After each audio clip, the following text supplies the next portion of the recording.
अस्सलाम वालेकुम स्टूडेंट्स, कैसे हैं आप सब। उम्मीद करती हूँ आप सब खैरियत से होंगे। तो इलेक्ट्रॉनिक्स में आज हमारा लेक्चर नंबर 6 है। BScs फर्स्ट का कोर्स है ये।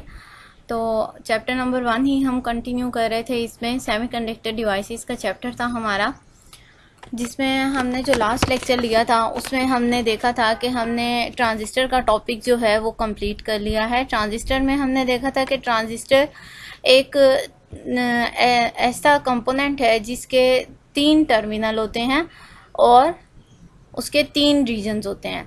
और मैंने आपको बताया था कि ट्रांजिस्टर में जब हमारे पास 3 रीजन्स होते हैं तो उसमें जंक्शन कितने बनते हैं? 2 बनते हैं। अगर कोई हमारे पास ऐसा कंपोनेंट हो जिसमें हमारे पास 2 रीजन्स हों तो जंक्शन क्या बनेगा? 1 बनेगा। तो उसी तरीके से हमने कहा था कि जो ट्रांजिस्टर है उसमें हम 3 रीजन्स को मिलाते हैं, NPN या PNP, तो हमारे पास जंक्शन जो बनते हैं वो 2 बनते हैं। उसी तरीके से हमने इसकी टाइप्स को डिस्कस किया था। टाइप्स क्या क्या थी हमारे पास? NPN थी और PNP थी। हम इसकी टाइप्स में PNP और NPN में हमने उसके सिंबल्स को भी डिस्कस किया था कि NPN का सिंबल हम कैसे ड्रॉ करेंगे और PNP का सिंबल हम किस तरीके से ड्रॉ करेंगे। उसी के साथ साथ हमने एक ट्रांजिस्टर को लिया था, उसकी वर्किंग हमने कंसीडर की थी। NPN ट्रांजिस्टर को लिया था, हमने उसकी वर्किंग देखी थी कि वो किस तरीके से वर्क कर रहा है और उसका बेसिक प्रिंसिपल भी हमने डिस्कस किया था। और मोस्ट इम्पॉर्टेंट जो इसमें चीज़ है कि आपको ट्रांजिस्टर की वर्किंग कंडीशन पता होनी चाहिए। ये मैंने आपको लास्ट लेक्चर में भी बताया था कि जो वर्किंग कंडीशन है ट्रांजिस्टर की, ये शॉर्ट क्वेश्चन में बहुत इंपॉर्टेंट क्वेश्चन है। ये मोस्टली ट्रांजिस्टर का जो टॉपिक है इसमें वर्किंग कंडीशन पूछी जाती है कि ट्रांजिस्टर की वर्किंग कंडीशन क्या है। तो उसके लिए मैंने आपको बताया था कि जो इमीटर बेस्ड जंक्शन होता है उसे फॉरवर्ड बाइस्ड होना चाहिए और जो कलेक्टर बेस्ड जंक्शन है उसे रिवर्स बाइस्ड होना चाहिए। ये मैंने आपको इसकी वर्किंग कंडीशन बताई थी। अब यहाँ पर मैंने उसी के साथ साथ जब हमने वर्किंग प्रिंसिपल वगैरह को डिस्कस कर लिया था, फिर हमने डिस्कस किया था कॉन्फ़िगरेशन ऑफ द ट्रांजिस्टर को। मतलब एक सर्किट में हमने ट्रांजिस्टर को कनेक्ट करना है, हम कितने तरीकों से उसे कनेक्ट कर सकते हैं, जिसमें मैंने आपको 3 कॉन्फ़िगरेशन पढ़ाई थी। कॉमन इमीटर पढ़ाई थी, जिसमें मैंने आपको बताया था कि इमीटर का जो टर्मिनल है वो इनपुट और आउटपुट में कॉमन होगा। उसी के साथ साथ मैंने आपको पढ़ाया था कॉमन बेस कॉन्फ़िगरेशन, जिसमें बेस का टर्मिनल कॉमन था, और कॉमन कलेक्टर कॉन्फ़िगरेशन। तो आज के लेक्चर की तरफ हम चलते हैं। आज का जो हमारा टॉपिक है वो है एप्लीकेशन ऑफ ट्रांजिस्टर। लास्ट जो हमने टॉपिक छोड़ा था, मैंने आपको बताया था कि हम एप्लीकेशन ऑफ ट्रांजिस्टर को डिस्कस करेंगे। ट्रांजिस्टर को मोस्टली हम 2 तरीके से यूज़ करते हैं, एज अ स्विच भी यूज़ करते हैं और एज एन एम्पलीफायर भी यूज़ करते हैं। ये जो एज एन एम्पलीफायर का है ये बहुत इंपॉर्टेंट है आपके पेपर पॉइंट ऑफ व्यू से कि आप ट्रांजिस्टर को एज एन एम्पलीफायर कैसे यूज़ करते हैं। अब कंप्यूटर में आप देखते हैं कि आपके पास क्या होता है? स्पीकर होता है। स्पीकर में जो आवाज़ होती है वो आपको लाउड सुनाई दे रही होती है, जिसका क्या मतलब हुआ कि जो आवाज़ है हमारे पास वो स्पीकर में एम्पलीफाई होके आती है। एम्पलीफाई का मतलब होता है बढ़ाना, किसी चीज़ को बढ़ा देना, उसकी ओरिजिनल वैल्यू से ज़्यादा कर देना। तो इसका मतलब है उसके अंदर कोई एम्पलीफायर लगा हुआ है जो आवाज़ को ज़्यादा करके हम तक पहुंचा रहा है। तो आज हम उसी एम्पलीफायर सर्किट को डिस्कस करेंगे कि वो जो स्पीकर के अंदर हम कहते हैं एम्पलीफायर लगा हुआ है, जिसकी वजह से जो आवाज़ है हम कम बोलते हैं, इनपुट कम देते हैं, लेकिन आउटपुट हमें ज़्यादा होकर मिलती है, आवाज़ ज़्यादा हो जाती है। तो वो किस तरीके से हमारे पास होता है, आज हम उसका सर्किट डिस्कस करेंगे, उसकी वर्किंग डिस्कस करेंगे, बेसिक प्रिंसिपल वगैरह ये चीज़ें हम डिस्कस करेंगे। साथ में हम ये भी देखेंगे कि ये जो हम यूज़ कर रहे हैं ट्रांजिस्टर एज एन एम्पलीफायर को, इसकी कॉन्फ़िगरेशन हमने कौन सी डिस्कस की है? कॉमन इमीटर है, कॉमन बेस है या कॉमन कलेक्टर है। तो हम अपना आज का टॉपिक स्टार्ट करते हैं। आज का जो हमारा टॉपिक है ट्रांजिस्टर एज एन एम्पलीफायर, के हम ट्रांजिस्टर को एम्पलीफायर के तौर पर कैसे यूज़ कर सकते हैं। अब आपने देखा होगा कि कंप्यूटर में आपके पास क्या होता है? स्पीकर होता है। स्पीकर में जो इनपुट है वो आपको कम होकर कम इनपुट हम देते हैं, लेकिन वही जो इनपुट होती है वो एज एन आउटपुट हमें ज़्यादा आवाज़ प्रोवाइड करती है। मतलब आउटपुट जो है वो हमें ज़्यादा होकर मिलती है, लेकिन इनपुट हम क्या दे रहे होते हैं? इनपुट हम कम दे रहे होते हैं। तो इसका मतलब ये हुआ कि वहां पर जो हमने सर्किट बनाया हुआ है, वहां पर जो हमने ट्रांजिस्टर लगाया हुआ है, उसकी अरेंजमेंट हमने ऐसे सेट की है कि वो एम्पलीफायर के तौर पर काम कर रहा है। एम्पलीफायर हम किसे कहते हैं? कोई भी ऐसी चीज जो हमें चीज को बढ़ा कर देती है, मतलब हम उसे इनपुट कम दे रहे हैं, वो हमें आउटपुट ज्यादा दे रही है, उसे हम कहेंगे एम्पलीफायर। तो ट्रांजिस्टर को जब हम एम्पलीफायर के तौर पर यूज कर रहे हैं तो ये बेस्ट एग्जांपल है कि जो स्पीकर हमारे पास होते हैं कंप्यूटर में, उनमें ये सर्किट यूज हो रहा होता है। किस तरीके से हमें ये एम्पलीफाई करके चीज प्रोवाइड करता है, किस तरीके से एम्पलीफाई करके हमें आवाज मिलती है, इसको आज हम अच्छे तरीके से अंडरस्टैंड करेंगे। इसके लिए मैंने आपको बताया था कि ट्रांजिस्टर को ऑपरेट करवाने के लिए आपकी वर्किंग कंडीशन को फुलफिल करना जरूरी है। तो यहाँ पर आपको नजर आ रहा है कि हमने जो ट्रांजिस्टर यूज किया है वो है हमारे पास एनपीएन ट्रांजिस्टर। कैसे पता चला आपको कि ये हमारे पास एनपीएन ट्रांजिस्टर है? एरो से आपको पता चल रहा है कि एरो बाहर की तरफ है, तो ये हमारे पास एनपीएन ट्रांजिस्टर हो जाएगा। और जो एरो जहां पर शो हो रहा हो वो वाला टर्मिनल हमारे पास इमीटर होता है। यहाँ पर मैंने इसलिए ई का वर्ड लिखा हुआ है। क्या शो कर रहा है? ये इमीटर को शो कर रहा है। इमीटर की ऑपोजिट साइड पर हमारे पास कलेक्टर होता है, जैसे ये मैंने सी मेंशन किया हुआ है इधर, और इन दोनों के दरमियान में हमारे पास बेस होता है, जैसे ये मैंने कैपिटल बी शो किया हुआ है। अब ये वाला जो जंक्शन है ये है हमारे पास इमीटर बेस जंक्शन। कैसे पता चला? इमीटर और बेस के दरमियान में है ये वाला जो जंक्शन है ये हमारे पास है कलेक्टर बेस जंक्शन। कलेक्टर और बेस के दरमियान में है। सी बी मैंने इसे लिखा हुआ है, इसे ई बी लिखा हुआ है मैंने। जिसकी पोलैरिटी ज्यादा होती है वो वाला वर्ड हमेशा हम पहले लिखते हैं, इसलिए बेस इमीटर नहीं लिखेंगे आप, इमीटर बेस लिखेंगे। अब ये वाला जो सर्किट है ये काम कैसे करेगा? सबसे पहले इसकी वर्किंग कंडीशन को फुलफिल करना चाहिए कि इमीटर बेस जंक्शन को हर सूरत फॉरवर्ड बायस्ड होना चाहिए।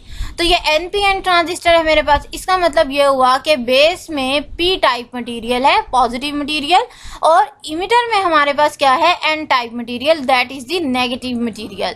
तो इसके लिए मुझे क्या करना चाहिए कि बेस को पॉजिटिव पोलैरिटी देनी चाहिए और इमीटर को क्या करना चाहिए? नेगेटिव पोलैरिटी देनी चाहिए। तो मैंने क्या किया कि ये जो बैटरी का पॉजिटिव था मैंने इसे कनेक्ट कर दिया है बेस के साथ, मतलब पी मटेरियल के साथ, और ये जो इमीटर वाला था जो एन मटेरियल था उसे मैंने कनेक्ट कर दिया है नेगेटिव के साथ। फॉरवर्ड बायसिंग में हमने पढ़ा हुआ है कि पॉजिटिव को अगर आप पॉजिटिव के साथ कनेक्ट करते हैं तो हमारे पास क्या होता है? डायोड फॉरवर्ड बायस्ड हो जाता है। सेम उसी तरीके से जो हमारे पास इमीटर बेस जंक्शन होगा, इसको फॉरवर्ड बायस करने के लिए हमें क्या चाहिए? हमें पॉजिटिव के साथ पॉजिटिव कनेक्ट होना चाहिए और नेगेटिव के साथ हमारे पास नेगेटिव कनेक्ट होना चाहिए बैटरी का, तभी हमारे पास ये वाला emitter base junction forward biased होगा। अब यहाँ पर मैंने एक और काम किया हुआ है कि हम प्रोवाइड करें, बैटरी तो हम कंटिन्यूसली उससे दे रहे हैं, सब एक्सटर्नल जो सप्लाई है वो हम सर्किट को प्रोवाइड कर रहे हैं। जैसे ये मैंने लिखा हुआ है VBB, ये बैटरी है जो हम एक्सटर्नल सप्लाई के तौर पर इसे दे रहे हैं, डीसी बैटरी है हमारे पास। साथ में क्या होता है, जब आप स्पीकर को ऑन करते हैं तो माइक में क्या हो रहा होता है? एक तो एक्सटर्नल उसे सप्लाई दे रहे होते हैं आप, ये वो डीसी सप्लाई है।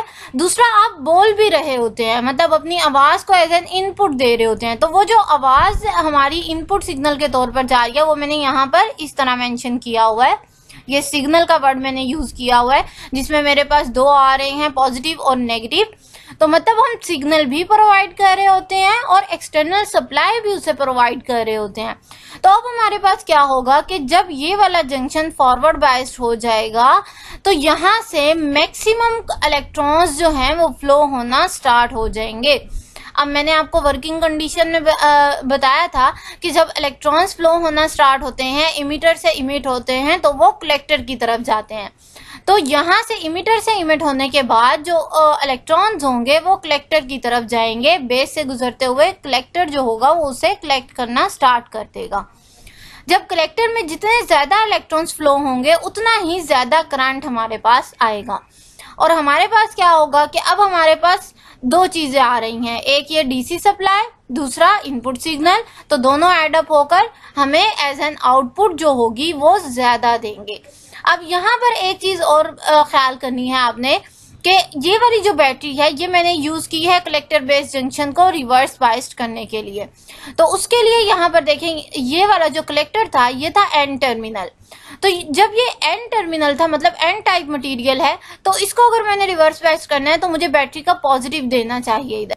तो मैंने क्या किया कि कलेक्टर के साथ बैटरी का पॉजिटिव कनेक्ट कर दिया और नेगेटिव जो था ये इमिटर के साथ मैंने लगा दिया ऑटोमेटिकली, क्योंकि एन के साथ हमने पी जोड़ दिया है तो ये वाला जो कलेक्टर बेस होगा ये रिवर्स बाइस्ड हो जाएगा। दूसरी क्या बात यहाँ पर आपने नोट करनी है कि इनपुट हम कम दे रहे हैं क्योंकि ये एज एन एम्पलीफायर के तौर पर काम कर रहा है। ये दोनों एडअप होकर हमें एम्पलीफाई तो दे रहे हैं, आउटपुट जो है वो एम्पलीफाइड हो गई है।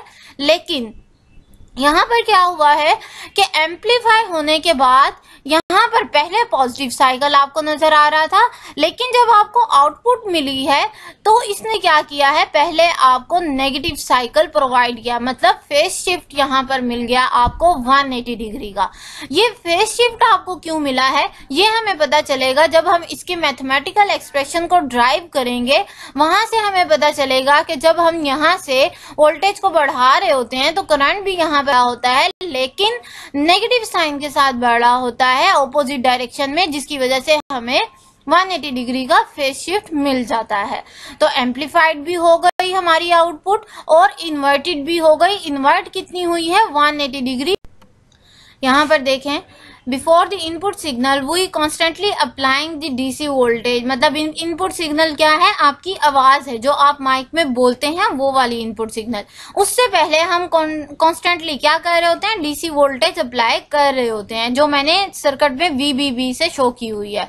ड्यू टू दिस, इसकी वजह से इमिटर बेस जंक्शन जो हमारे पास होता है वो फॉरवर्ड बाइस्ड हो जाता है और constant DC current will flow, और उसमें कांस्टेंट डीसी करंट फ्लो हो रहा होता है। और ओहम लॉ के मुताबिक आपने क्या पढ़ा हुआ है कि V हमारे पास IR के इक्वल होता है। तो अगर मैं यहाँ से इस करंट की वैल्यू को फाइंड आउट करूं, किसके लिए, सिर्फ बेस वाली जो साइड थी हमारे पास उसके लिए, मतलब इनपुट साइड के लिए, अभी हम आउटपुट साइड को डिस्कस नहीं कर रहे, तो इनपुट साइड को जब हम डिस्कस करेंगे तो IB जो हमारे पास आएगा वो V/R के इक्वल आ जाएगा। B भी मैंने यूज किया हुआ है ताकि पता चल जाए कि हम इनपुट वाली साइड की बात कर रहे हैं, बेस की बात कर रहे हैं।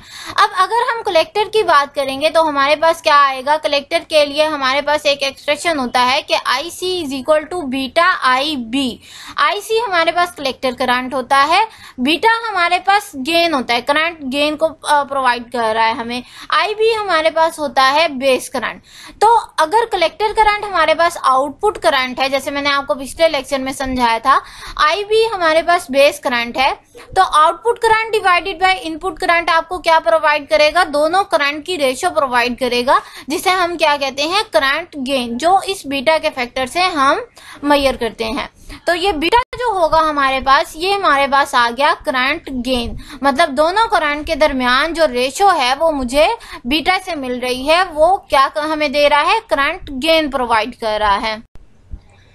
नेक्स्ट अब हमारे पास क्या आ जाएगा कि बीटा जो है इससे तो हमें करंट गेन मिल गई, इसको हम रिप्रेजेंट करते हैं AI से भी रिप्रेजेंट किया जाता है। इसी तरीके से हमने वोल्टेज गेन भी मेजर करनी है, करंट गेन भी मेजर करनी है, पावर फैक्टर भी फाइंड आउट करना है, बाकी सारी चीजें भी हमने इसी तरीके से फाइंड आउट करनी है। When we apply the positive half cycle, अब हमारे पास वर्किंग में हुआ क्या कि जब हमने पॉजिटिव हाफ साइकिल अप्लाई किया as an input signal, then more, फिर हमारे पास क्या हुआ कि ज्यादा करंट, पॉजिटिव सिग्नल अप्लाई करने से इमिटर बेस जंक्शन जो था हमारे पास फॉरवर्ड बाइस्ड हो गया।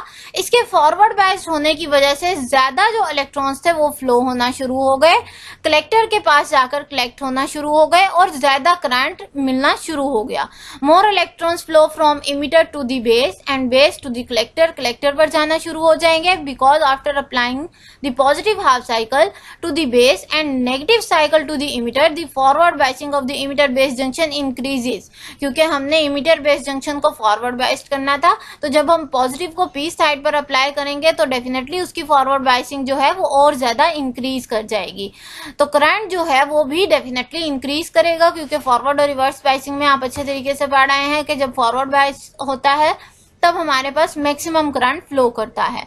इनपुट करंट जो हमारे पास होगा वो दो तरीके से होगा, एक तो हमारे पास डीसी करंट आ रहा है जो हम सप्लाई से प्रोवाइड कर रहे हैं, दूसरा इनपुट एसी हमारे पास जो हम इनपुट सिग्नल के तौर पर दे रहे हैं। तो ड्यू टू डीसी सप्लाई, ये वाला जो कैपिटल में लिखा हुआ है मैंने और ये जो स्मॉल में लिखा हुआ है ये एसी सिग्नल की वजह से होगा। वो एसी सिग्नल जो हम खुद प्रोवाइड कर रहे हैं, डीसी वाले नहीं है बल्कि एसी वाले हैं। जैसे माइक की एग्जांपल लें तो जो आवाज होगी आपकी वो इससे रिप्रेजेंट हो रही होगी। तो इसी तरीके से हमारे पास इक्वेशन नंबर 5 आ गई। आउटपुट करंट करेंगे। आउटपुट करंट के लिए अब हमें पता है हमें कलेक्टर को डिस्कस करना चाहिए। तो कलेक्टर करंट भी हमारे पास सेम उसी तरीके से एक जो इनपुट सिग्नल हम दे रहे हैं ये उसकी वजह से आ जाएगा और दूसरा हमारे पास डीसी सप्लाई की वजह से आ जाएगा IC. But during the negative half cycle, negative half cycle के दौरान क्या होगा, पॉजिटिव हाफ साइकिल में तो फॉरवर्ड बायसिंग हो रही है, ये एड अप हो रहे हैं। नेगेटिव हाफ साइकिल के दौरान में यही जो चीजें होंगी इनको हम सब्ट्रैक्ट करेंगे क्योंकि नेगेटिव हाफ साइकिल में आपको पता है हमारे पास रिवर्स बायसिंग हो जाएगी, पी जो है वो एन से कनेक्ट हो जाएगा। तो उसकी वजह से हमारे पास यहाँ पर नेगेटिव साइन आएगा। वही जो एक्सप्रेशन हमने ऊपर पॉजिटिव के लिए यूज किए थे वही आप नेगेटिव के लिए अब यहाँ पर यूज करेंगे। अब यहाँ पर देखें ये जो पॉजिटिव हाफ साइकिल है इसमें हमारे पास फॉरवर्ड बायसिंग हो रही है और जो नेगेटिव हाफ साइकिल है इसमें हमारे पास रिवर्स बायसिंग हो रही है। इसी के अकॉर्डिंग हम पॉजिटिव और नेगेटिव का साइन यूज किया हुआ है। तो अब हम फाइंड आउट करते हैं करंट गेन तो हमने पीछे देख ली, वोल्टेज गेन को फाइंड आउट करते हैं। वोल्टेज गेन भी बेसिकली हमें क्या चीज प्रोवाइड कर रहा है, रेशियो प्रोवाइड कर रहा है किसकी, आउटपुट वोल्टेज की और इनपुट वोल्टेज की। तो बाय अप्लाइंग द केवीएल, इसके लिए अब मैंने आपको डीसी सर्किट चैप्टर में केवीएल केसीएल भी पढ़ाया हुआ है कि जब हमने फाइंड आउट करना होता है तो आप दोनों में से कोई भी रूल अप्लाई कर सकते हो, डिपेंड करता है कंडीशन के ऊपर। तो अब मैंने क्या किया है कि सर्किट में से वोल्टेज को फाइंड आउट करने के लिए मैंने केवीएल के रूल को अप्लाई किया है। जो सर्किट मैंने शुरू में आपको फिगर में लगाया हुआ था उस सर्किट पर मैंने केवीएल अप्लाई किया है। अब केवीएल अप्लाई करने से क्या होगा कि मेरे पास ये वाली इक्वेशन बन जाएगी। अब ये इक्वेशन कैसे बनी है ये आपको बनानी आती है, केवीएल मैंने आपको समझाया हुआ है डिटेल से। तो अब मेरे पास क्या हुआ कि minus VCE plus VCC minus ICRC, ये मेरे पास इक्वेशन बन गई जब मैंने उस सर्किट के ऊपर अप्लाई किया केवीएल को। और आपको नजर आ रहा है कि यहाँ पर कोई भी बेस वाली साइड नहीं है, मतलब मैंने केवीएल को आउटपुट वाली साइड पर अप्लाई किया है। तो यहाँ से अगर मैं VCE की वैल्यू फाइंड आउट करती हूँ तो मेरे पास क्या आ जाएगा, VCE is equal to VCC minus ICRC, ये वाली इक्वेशन बन जाएगी। अब पीछे मैंने आपको फेस इन्वर्ट होने का बताया था। अब यहाँ से देखें आपको पता चल रहा है कि अगर मैं वोल्टेज को, इस वोल्टेज का और इस करंट का डायरेक्ट रिलेशन बन रहा है, मतलब कलेक्टर वोल्टेज इंक्रीज करने से कलेक्टर करंट भी इंक्रीज करेगा, लेकिन ये जो IC है ये नेगेटिव साइन के साथ है।